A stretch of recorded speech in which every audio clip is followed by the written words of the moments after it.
মধুপুরে দুর্নীতি বিরোধী বিতর্ক প্রতিযোগিতা ও পুরস্কার বিতরণী অনুষ্ঠান অনুষ্ঠিত। টাঙ্গাইল মধুপুর থেকে জাহিদুল কবিরের প্রতিবেদনে বিস্তারিত।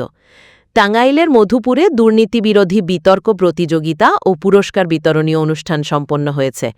দুর্নীতির বিরুদ্ধে তারুণ্যের ঐক্য, গড়বে আগামীর শুদ্ধতা, এই প্রতিপাদ্যকে সামনে রেখে বুধবার উপজেলা প্রশাসন, দুর্নীতি দমন কমিশন ও দুর্নীতি প্রতিরোধ কমিটি আয়োজিত বিতর্ক প্রতিযোগিতায় ৮টি শিক্ষা প্রতিষ্ঠানের বিতার্কিকরা অংশ নেন।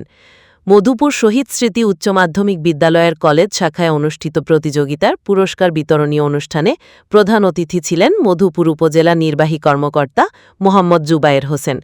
এতে সভাপতিত্ব করেন দুর্নীতি প্রতিরোধ কমিটি মধুপুর উপজেলা শাখার সভাপতি মোহাম্মদ আব্দুল মজিদ। অন্যান্যের মধ্যে বক্তব্য দেন মধুপুর শহীদ স্মৃতি উচ্চ মাধ্যমিক বিদ্যালয়ের অধ্যক্ষ জনাব নিতাই চন্দ্র কর, পরিবার পরিকল্পনা কর্মকর্তা উজ্জ্বল বৈরাগী, একাডেমিক শিক্ষা অফিসার মহিউদ্দিন আহমেদ, দুর্নীতি প্রতিরোধ কমিটির সাধারণ সম্পাদক নাজমুস সাদাত নোমান, উপজেলা সহকারী শিক্ষা অফিসার মোহাম্মদ নাজমুল হক প্রমুখ। এ সময় দুর্নীতি প্রতিরোধ কমিটির সহসভাপতি সালমা আফরোজ, মধুপুর প্রেস ক্লাবের সহসভাপতি আব্দুল হামিদ, সদস্য ও পাঁচপটল ডিগ্রি কলেজ সহকারী অধ্যাপক ফিরোজ আহমেদ বাবুল, সদস্য নাজিবুল বাশার সহ বিভিন্ন গণমাধ্যমের কর্মী, বিভিন্ন শিক্ষা প্রতিষ্ঠানের শিক্ষক শিক্ষার্থী উপস্থিত ছিলেন।